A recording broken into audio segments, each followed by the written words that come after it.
Instruction du président de la République française Macron, qui lui a fait savoir, et hier il a dit explicitement, après le sommet de l'OTAN, qu'il faut que les voix qui suscitent, portent, divulguent ce qu'il appelle le sentiment anti-français dans les pays francophones d'Afrique se taisent. Le président français demande à nos chefs d'État africains francophones de fermer nos bouches. Parce que, selon lui, nous cultivons un sentiment anti-français. Mais vous savez très bien que c'est faux. Monsieur le Président Macron. Alors, chers amis, une fois de plus, bonsoir. Nous avons le professeur Mamadou Koulibaly qui répond donc au président français Emmanuel Macron, puisque Macron, selon lui, les activistes, au fait, c'est les genre Kémy Séba, Nathalia, mais j'en passe, Mamadou Koulibaly, toute personne qui prend la défense, n'est-ce pas, de la décolonisation de l'Afrique, des intérêts de l'Afrique. Pour lui, au fait, ces personnes suscitent le sentiment anti-français sur le continent. Donc, il a ordonné au chef d'État de faire tout pour que ces personnes soient, on voit un peu le genre, c'est soit en prison, c'est soit... Donc, il faut que ces chefs d'État-là, qui travaillent sous ses ordres, ils fassent tout pour que ces personnes, ils rendent ces personnes en silence, pour ne plus cultiver, selon lui, le sentiment anti-français. Donc, c'est à cet effet que le professeur Mamadou Koulibaly est en train, n'est-ce pas, de répondre au président français Emmanuel Macron. Suivez bien avec attention. C'est intéressant ce qu'il a à dire. Il n'y a pas de sentiment anti-français ici. Ce que vous appelez sentiment anti-français, d'ailleurs, comment vous allez présenter ça? Je suis en train de parler en français, là. J'ai rien contre le français en tant que langue. Je parle pas en sénoufou, ou en djoula, ou en sérère, ou en wolof, ou je ne sais quoi, soninké, bambara, ou quoi d'autre. Je parle en français. Je n'ai rien contre le français. J'écris, je m'exprime, je travaille en français. Je n'ai rien contre les Français. Nous n'avons ici, en Afrique francophone, rien contre les Français. Ils sont nombreux, ils ont des entreprises, ils créent des emplois pour nous, ils payent des impôts. Nous sommes nombreux à travailler avec eux, à travailler pour eux. Ils travaillent souvent pour nous. Nous sommes des amis, nous nous marions, nous vivons ensemble, ici comme en France, sans aucune animosité. Donc, c'est pas un sentiment contre les Français ou contre le Français. Ce que vous appelez sentiment anti-français en réalité, c'est un ras-le-bol, c'est une révolte, c'est un refus de la mainmise de l'État français sur nos autorités et par ricochet sur nos économies, sur nos peuples. C'est ce que nous refusons. Les relations incestueuses entre l'État français et les États africains, c'est ce que nous refusons. Les relations de connivence entre l'État français et les États africains, c'est ce que nous refusons.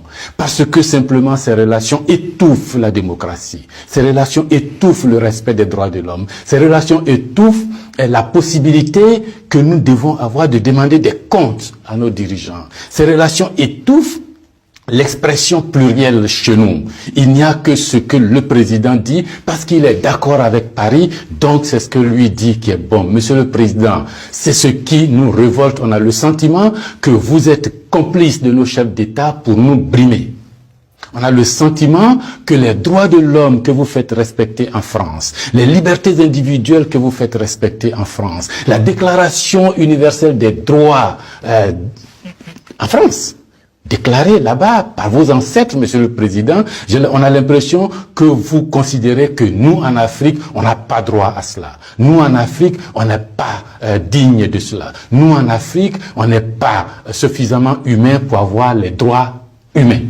C'est ce qui révolte cette jeunesse-là. La conséquence, vous voyez chaque jour de nombreux jeunes essayant d'aller là où les droits sont respectés, là où les libertés sont respectées, là où on a le sentiment qu'ils sont des hommes. C'est ce qu'il faut changer, Monsieur le Président. C'est ce qu'il faut changer. Vous pouvez parler 1000 fois à nos chefs d'État, vous pouvez leur donner des instructions 1000 fois, mais ça ne changera rien dans la tête des populations africaines ici, dans l'esprit des populations africaines ici. L'idée est que nous voulons redevenir des hommes libres. Nos ancêtres ont été vendus comme des marchandises par vos ancêtres. Comme des marchandises. Pendant de 1500 à 1890, c'est par là. Comme des marchandises. Nous fermons les yeux là-dessus. Nos parents ont été gouvernés par la décision que vos parents ont prise à Berlin de venir s'accaparer nos territoires, nous-mêmes, nos fleuves, nos rivières, nos matières premières, de prendre possession de nous. Ça a duré près d'un siècle. Fermons les yeux là-dessus. Vos prédécesseurs ont considéré que nos chefs d'État devraient être juste des délégués pour eux, pour nous maintenir ici. Comment on peut avoir le sentiment français quand on descend à l'aéroport d'Abidjan, le boulevard qu'on prend s'appelle Giscard d'Estaing. Le pont qu'on emprunte s'appelle De Gaulle. Et la route qu'on utilise pour aller à l'université s'appelle boulevard Mitterrand. Et puis partout, on a Trèche-la-Plaine, Port-Bouët, Binger. Non! Ce que la nouvelle génération veut, ce que nous voulons, c'est l'autodétermination. Que nos chefs d'État nous rendent compte ici, qu'ils ne soient pas obligés d'aller vous rendre compte pour se donner une certaine légitimité, comme Macron est d'accord avec moi, comme Chirac est d'accord avec moi, comme le chef d'État français est d'accord avec moi. Donc ici, vous allez faire ce que je dis parce que sinon vous allez avoir des problèmes. Monsieur le Président, tant que ça durera comme ça, les gens ici auront le sentiment que l'État français est complice de leur brimade, de leur pauvreté, de leur chômage. C'est ce que nous voulons changer. C'est ce que nous voulons changer. Renvoyer Kako Noboko, renvoyer Kemi Seba, renvoyer Nathalie Yamb, contester les propos de Salif Keïta ou je ne sais qui d'autre, ça ne changera rien. C'est dans la tête de chacun. Chacun de nous, les gens, ces idées-là ont imbibé notre esprit maintenant. Le désir de liberté, vous devez connaître ça. Vos ancêtres se sont battus pour avoir cette liberté. On fait plusieurs guerres pour jouir de cette liberté. Ce que nous voulons, c'est ça. Liberté de commerce, liberté de nous organiser, nous autodéterminer, faire ce qui est bon pour nous, sans nuire à vos intérêts. Mais ça ne vous dit pas de venir nous imposer vos intérêts. Si vous pensez, chers auditeurs, que ce message vaut la peine d'être diffusé et que nous soyons nombreux à nous l'approprier, sans animosité, sans bestialité, mais avec fermeté et conviction, il faut liker, il faut partager. Parce que c'est l'Afrique de demain qui se joue là. Nous ne voulons plus être des marchandises, nous ne voulons plus être sous la tutelle de quelqu'un, nous voulons redevenir des hommes libres. Alors, chers amis, vous venez donc de suivre l'intervention du professeur Mamadou Coulibaly. N'a-t-il pas raison? Tout ce qu'il vient de citer, au fait. Ah, n'a-t-il pas raison? Parce que, selon Emmanuel Macron, les activistes panafricains cultivent ou cultiveraient, n'est-ce pas, un sentiment anti-français au sein de la population africaine. Les populations qui ont été donc colonisées par n'est-ce pas, les colons, au fait, les colonialistes. Donc, ils demandent à nos chefs d'État de fermer leur bouche, de les emprisonner, de les mater, de les faire saisir. Regardez dernièrement ce qui s'est passé à Paris. Kemi Seba a été arrêté. Des gens, lorsque je vois les commentaires, ils disent, mais pourquoi est-ce qu'il est allé là-bas? Un pays qu'il ne veut pas de lui, pourquoi est-ce qu'il est parti là-bas? Comment est-ce que vous réfléchissez au fait? Le pays lui a déchu de sa nationalité, mais le pays ne lui a pas interdit la circulation ou bien le fait de venir sur son territoire. Il y a bien une différence entre c'est déchoir quelqu'un de sa nationalité et l'interdire de venir sur son territoire. Il y a vraiment une différence. Moi, je pense que le professeur, il a tout à fait raison.